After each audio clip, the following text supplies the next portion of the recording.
My wife came out and left me years ago, and now she and her new wife are trying to convince me to let them adopt my son so they can have their perfect family. I, 35M, was married to my ex-wife, 34F, for 7 years. 2 years ago my ex-wife came out as lesbian. This came as a complete shock to me. She and her partner were co-workers who had an affair since she joined the company a year before our divorce. We have a son together, 8M. This whole thing came as a complete shock to me. I was heartbroken and devastated. I felt betrayed as I had spent 7 years of my life with this woman and it all felt like a lie now. When I confronted her she told me that she had to live her truth and that she tried to suppress her identity because she didn't come to terms with it till she met her partner. When I asked whether she loved me, she told me that while she loves me it's different than how she loved her new partner. This broke my heart even more as you can imagine. The divorce was quick as she did not want anything from me and we agreed to a 50-50 split of custody, but I decided to go no contact with her and handled the custody transfer process through my sister, 27F, whom I moved in with after the divorce. I sold the house and we mutually agreed that the excess money from the sale will be in a college fund for our son in the future. I could not bear to stay in that house anymore as it kept reminding me of her and what she did to me. For context, she introduced her partner as her work friend and I believed her. I had no reason to suspect anything and they had several girls' nights but I figured that they were probably using these as cover-ups for the affair. For 6 months I was in a depressive state because I didn't know where I went wrong. But this is one of those scenarios that anything I would have done wouldn't have been able to make it better. This made me even more depressed and the fact that all the vows and little things that she said at our wedding were all just lies trying to keep up a ruse made it even worse. The two people that got me through this state was my sister, whom I am eternally grateful for helping with her nephew and helping me while maintaining her career. The other person that got me through this was my college ex-girlfriend. Around 4 months after the divorce we reconnected at a reunion and she really helped through the worst of it as a friend. Around a year after the divorce, we started officially dating, and I introduced her to my son. During all this time my ex's partner had been having limited interactions with my son. This was not because of me saying anything but my ex-wife wanted him to adjust to his new reality. My son is in that weird age that he understands what's going on but he doesn't really understand what's actually going on. If you know you know. He understands that mommy has a girlfriend and that me and his mom are not together anymore. I'm pretty happy considering we didn't really talk to him about the LGBTQ+ stuff because we had decided that we can talk about this when he's a bit older, but I'm happy that he's come to terms with the divorce. Around 8 months ago, my ex said that she was officially moving in with her partner and that she was engaged. At this point I still was on no contact except brief conversations that concerned our son. She invited me to the wedding but I declined. They were planning to have a destination wedding in Spain where her girlfriend lives. She wanted to take our son to the wedding and he would have to miss school for a week since she wanted him to meet her girlfriend's family as well. I told her that missing school for a week does not make sense and that she should plan her wedding when he has vacation since she doesn't have a fixed date yet. She argued that most likely they won't have a date that will align with his vacations and that they are getting married as soon as possible. I relented and agreed since I didn't want to interact with her anymore and it was well within her rights to have her son at her wedding. The problem started when my son came back after the wedding. He was supposed to stay with me since we have a flexible week in week out custody arrangement. She wanted to take my son on her honeymoon so that he has a chance to bond with his new stepmother. I told her that she had already had 2 weeks with him since she had custody for a week before the wedding and that I wanted to spend some father-son time with him. I told her that it's well within my rights and that she should go spend some time with her new wife. She argued that since our son's interactions with her partner were limited because of her busy schedule, that this was a great opportunity for them to bond. I told her that she had 2 weeks for him to get to know her partner, but she said that they were busy with the wedding and did not have time. I told her that I had taken vacation days for us to go to a motorcycle expo and build a Lego set, 2 things that my son absolutely loves. She kept arguing and I finally told her that the custody was placed for a reason and that's the one thing I will not negotiate on. She got angry at me and left. Me and my son had a great time. I even got him one of those kid-sized motorcycles since he liked them so much. Over the next few weeks we returned back to our week in and week out routine. One day I find that my ex posted a photo shoot of them and my son under a caption of #lesbianmommies. I thought that it was post and it probably meant nothing, but it was showing them as a family and something about that did not sit right with me. When I got my son for the week I asked him that if his mom was saying anything to him. He relented a bit but told me that his mother had been trying to convince him to call her partner his mom. This was a shock to me as I never expected my ex to do this. Then again I've been wrong about these things before. I asked him if that's something he wanted and he told me that he is much more comfortable calling her by her first name and that he feels weird with calling 2 people mom. I told him it's okay and that he shouldn't feel pressured to do anything. I called my ex and asked her to meet up because this was serious and I wanted to discuss this. I confronted her about this and she told me that since her and her partner were married, it's only natural for our son to have 2 moms now. I told her that it's not okay for her to try and convince him into calling her partner his mom because she is not his mother, she doesn't have an active parenting role in his life and that any major parenting decisions require the 2 of us. She tried making an argument that since me and my girlfriend were becoming serious now and that eventually I might want him to start calling her mom. I told her even if we become serious I won't try and convince our son to start calling her mom, because he already has 2 parents and he doesn't need more. Then she dropped the bombshell on me. She told me that she and her partner were hoping that eventually down the line they can file for adoption. I'll still be able to visit and see my son but she wanted her and her wife to have legal guardianship because they wanted to build a new family with them. I told her absolutely not and that our partners have no say in our kids' lives. She accused me of being homophobic for denying her the right to a complete family and I told her while her life is her choice our son's life has to be a thing that we decide ourselves. I ended the conversation there and told my son to tell me if her mother tries to force him to do anything that he doesn't want to do. 3 weeks later I found out that my ex had enrolled him in Spanish lessons that he told me that he hated doing. For context, my ex is Latin and her partner is Spanish, so they are more comfortable talking to each other in Spanish. We made the decision to raise our son in English because it made sense at the time, as she speaks English better than Spanish and I don't speak any Spanish. When I discussed this, she told me that she would like her son to connect more to his heritage. I said that I don't have any problem with that, but we have tried this several times before when we were married and he had shown zero interest in it. She told me that this time might be different since he will have 2 Spanish speakers at home. I told her that I am in all favor of bilingualism because 2 languages are always an advantage, especially for kids, but if he doesn't want to do it, there is no reason to force him to do it. Maybe try another language? She then accuses me of denying our son his roots, and goes on a tirade of accusing me of denying our son his identity and coming back to me denying her right to a family. My girlfriend usually stays out of these matters, but she advised me to contact my lawyer and see what they can actually do. My lawyer told me that even if they send an adoption notice, I can contest it and it would take something exceptional like abandonment etc. for my contest to get rejected. My ex keeps posting our son as a part of her new family and it's honestly started to trigger me. 2 weeks ago I interacted for the first time with my ex's new wife after the divorce. She contacted me and asked to meet up. She told me that my ex had finally started to recover from the social trauma of coming out and building a new life with her and that I am now getting in the way of the happiness. She accused me of being emotionless and uncaring through our divorce and how I guilt-tripped her into agreeing to my demands of 50-50 custody, and how I should just agree to the eventual adoption in a few years because she has always wanted a son and that I will still remain my son's dad and I can still visit him. I told her that I don't care what her emotional state was during the divorce and that my demands were fair even to the most irrational person. I told her that if they want to create this image of a perfect family, then they should have another kid that has no connection to me. I feel like all this has started to affect my son more than anything. He is a lot less happier than he was just a few months ago as we had started to adjust to this new reality. For context, since I know this is going to come up eventually, the emotional trauma of my ex coming out, it is basically the fact that her family effectively disowned her after coming out. Her parents don't talk to her anymore, while my son has plenty of interactions with his maternal grandparents when he's with me.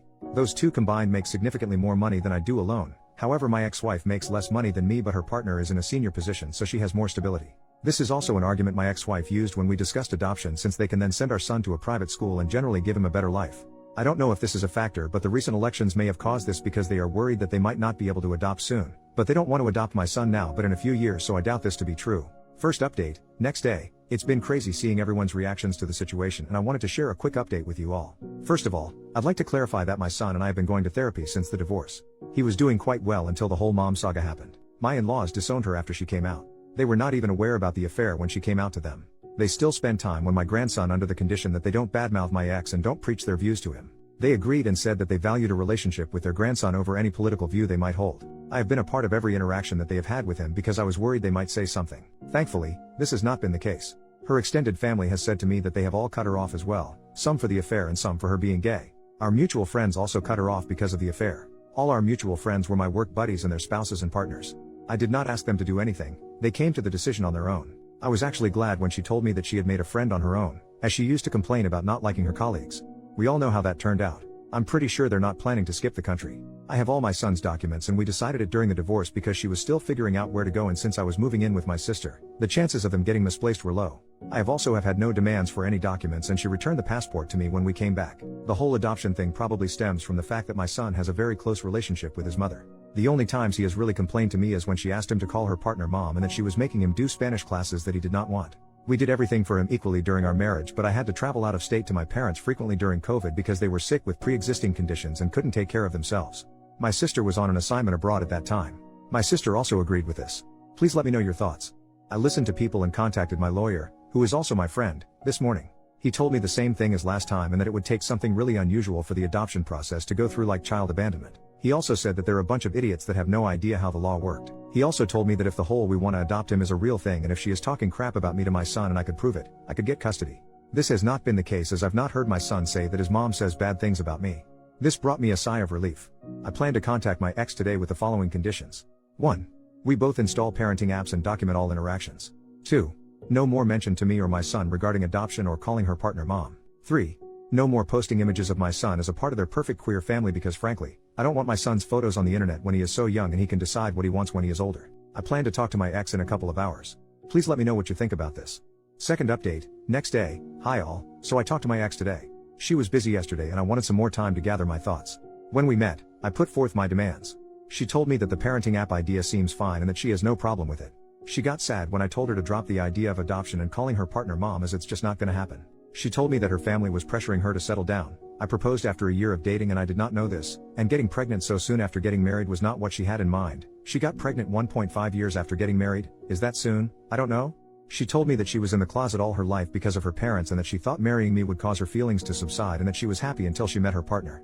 She did go through postpartum depression after giving birth, but I did not know that she didn't want to get pregnant so soon. She then told me that her wife and her, that the reason they wanted to adopt my son was because she wanted to start new. She then said that she was never really happy during our marriage and that with her new wife she could have the family she always dreamed of having. She didn't want my son to grow up to resent her for being a lesbian, as he doesn't have either any exposure to people like her apart from her and her partner. Look, I have to be honest here, I don't know any gay people nor anyone in my friends or family is gay. We never talked about these things because it simply doesn't come up in our daily life, but that doesn't mean me and my son have no idea who they are, especially after the divorce. I told her that this is not going to happen and that he has had a lot of exposure to people from her community. I told her that seems like a bull crap reason for separating my son and me and that she is making up some random reason to make her seem like it is. After some arguing, she told me the real reason why she and her partner want to adopt my son. By the way, Reddit is crazy for their prediction abilities, like honestly, wow. Apparently they wanted to adopt my son because her wife and her are considering moving to Spain in a few years. I told her that she can't do that and that the legal framework supports me and my rights in both countries. She told me she knew this and that's why they wanted to get me to sign adoption. I told her that she was crazy, that she in no way is able to do this, as she still need my permission to take him out of the country as when she did when they got married in Spain. I also read a comment yesterday on the update and researched a bit on the laws regarding this, so I know this is not happening. She told me again that they have done their research, that this was to see if I would agree. In case I agreed they would consider moving, and in case I don't they won't, because she doesn't want to be separated from my son. I again emphasize that this is not going to happen and that if she tries anything or says anything to my son, I will sue for full custody. She got sad again and told me that they wanted to check with me first. I told her, in what world would you expect me to give you and your wife full custody? First you divorce me, leave for me a woman, and then expect me to sign over my child and act like nothing happened. I told her from this point on we will document everything, every interaction we have, and that if I even get a whiff of you trying to pull something I will sue for full custody. She got a bit scared at the idea of losing full custody. I guess she didn't really consider me doing that and she agreed. I then told her not to paint this picture of a picture-perfect queer family that they are trying to do, because that is not going to happen. Our son has a mom and a dad that he spends half his time each with, not two moms. He is not your affair partner's son.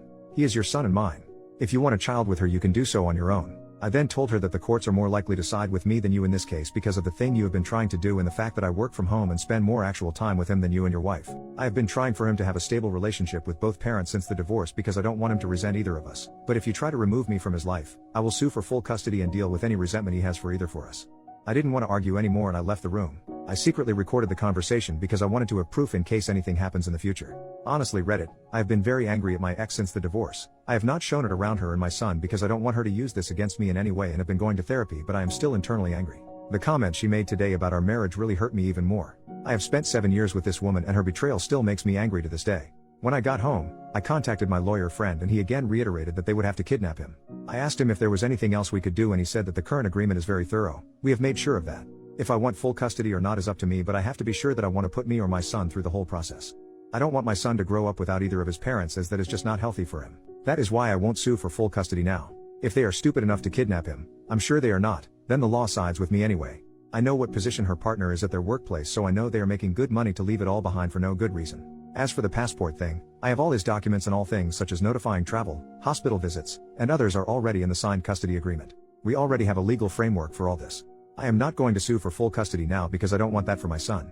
My ex-wife is still good mother and loves him and he enjoys spending time with her. Plus my son is the type of person to openly voice out what he doesn't find okay to me, so I will know if they continue any of their nonsense.